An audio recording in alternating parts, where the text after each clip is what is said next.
So I don't really know how to say his name, but in this video, we're just going to be calling him Kingsley, right? The left tackle, Kingsley. Now, the Kansas City Chiefs drafted a very, very good left tackle in Kingsley. And the reason why I say he's very, very good is because the potential is there. He goes to BYU. You know, Andy Reid was an offensive lineman in BYU. So that also is a very big reason why Andy Reid is a big fan of, or why Andy Reid is a big fan of Kingsley.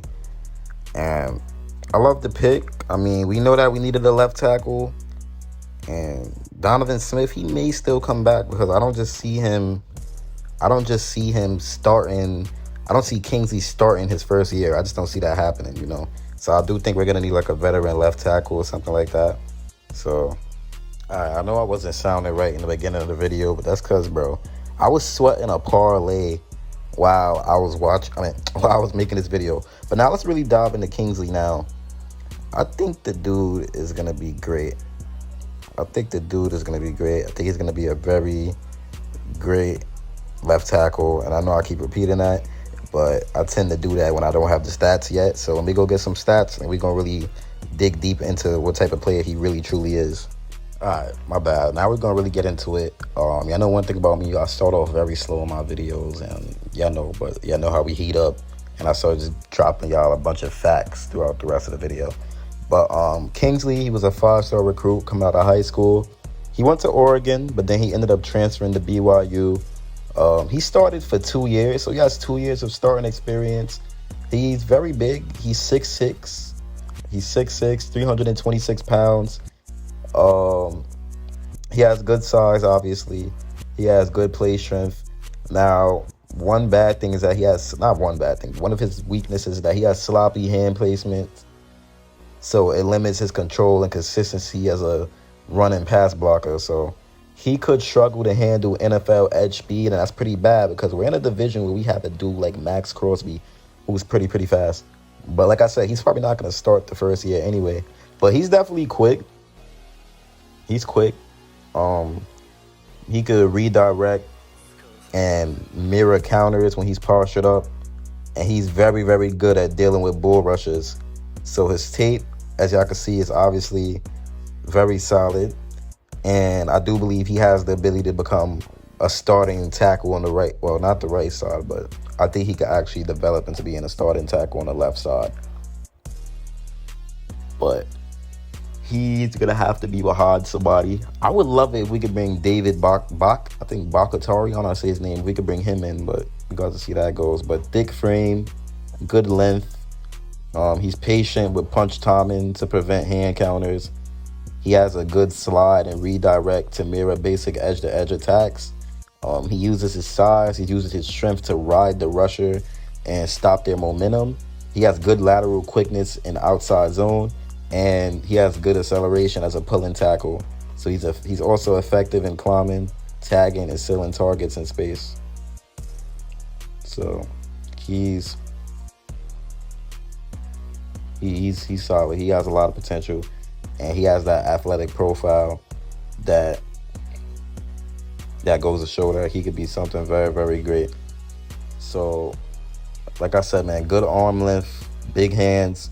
He has very good overall burst and quickness to get to his landmarks on combo blocks and climbs with the mass. And, you know, he just forces defenders away, and he wall off defenders. Like, he just walls them off. Easy mover on climbs and pulls. He has great range, redirect ability to stay at tackle, and he could play on the island, man. So he doesn't really need, too much of a double team. I like his technique. I love his technique. But yeah, he was a 2-year starter in BYU's RPO heavy offense, So I love it. Yeah, man, I honestly love Kingsley. I love his potential, like I said. I just love it, man. I think Brett Veach did very, very good in this draft. And who I covered so far? I covered Xavier Worthy, covered Carson Still. Now I covered Kingsley. So next I'm going to do a defensive player. Yeah, I'm going to do a defensive player. And I'm going to keep doing some UDFAs. I'm going to make sure I get everybody that I believe is going to be very good for this team. But yeah, man, Kingsley. He's light out of his stance and pass protection with very good quickness to get to his spots. He has the range to carry rushers up the arc to protect the corner. He has a patient low hand carriage setup in his sets with a light outside hand to bait rushers before, primarily initiating contact with his inside hand to strike and widen rushers outside. So, like I said, he could play on an island in the NFL. I really think he can. He's very good against power. He's strong. He has a good burst. He's quick.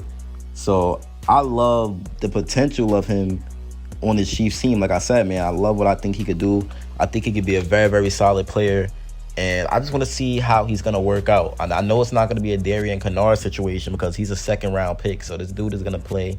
He's going to play eventually.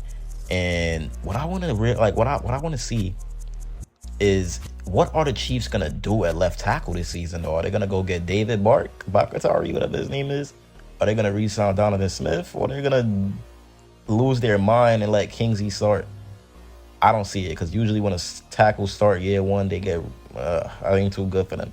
I'd rather the tackle sit back and get developed than just get thrown out there in year one, unless he's literally like a generational prospect, which honestly, he's not a generational prospect, but he could develop to be a great starter. Like I said, it's all about development. It's all about how Reed and Veach, it's all about how they go about developing him. But we definitely got to figure out what we're going to do with that left tackle position. But like I said, I love what Veach did in the draft. I loved it, man. Absolute great draft. He's rebuilding the offense. And I'm trying to hurry up and wrap this video up because I want to watch the hockey game, the Oilers versus the LA Kings. I also want to watch the Dallas Mavericks versus the Los Angeles Clippers because I need those two games for my parlay to hit as well. So let's see how that goes. But yeah, man, one more minute to this video. I just wanted to give y'all a quick little breakdown on Kingsley. I know it wasn't my best video, but I'm in a rush. I already dropped the Carson Still video for y'all today, so I got content out for y'all today. I just decided that, let me give y'all one more video. Tomorrow, we probably going to drop 2 to 3 videos. I'm going to do another UDFA. I'm going to do a video on a defensive player. And either I'm going to do 2 UDFAs and a video on a defensive player, or I'm going to do 2 defensive players and 1 UDFA. Or I might just do 1-1-1, giving y'all another worthy vid, and then a UDFA and a defensive player. But we're going to see that. We definitely going to see. One of the UDFAs I wanted to work on is Reggie Brown, because I liked what I seen in him as well. I like what I seen in Amani Bailey. At first, I wasn't a fan of him, but I had to do some digging, and he's not that bad either. Then I got to make a video on Jared Wiley as well. So he's not a UDFA. That's a 3rd round pick or a 4th round pick tight end. So we going to definitely do a video on him as well. But yeah, man, if y'all enjoyed the vid, let me know. Chiefs priority, and I'm out, man. Peace.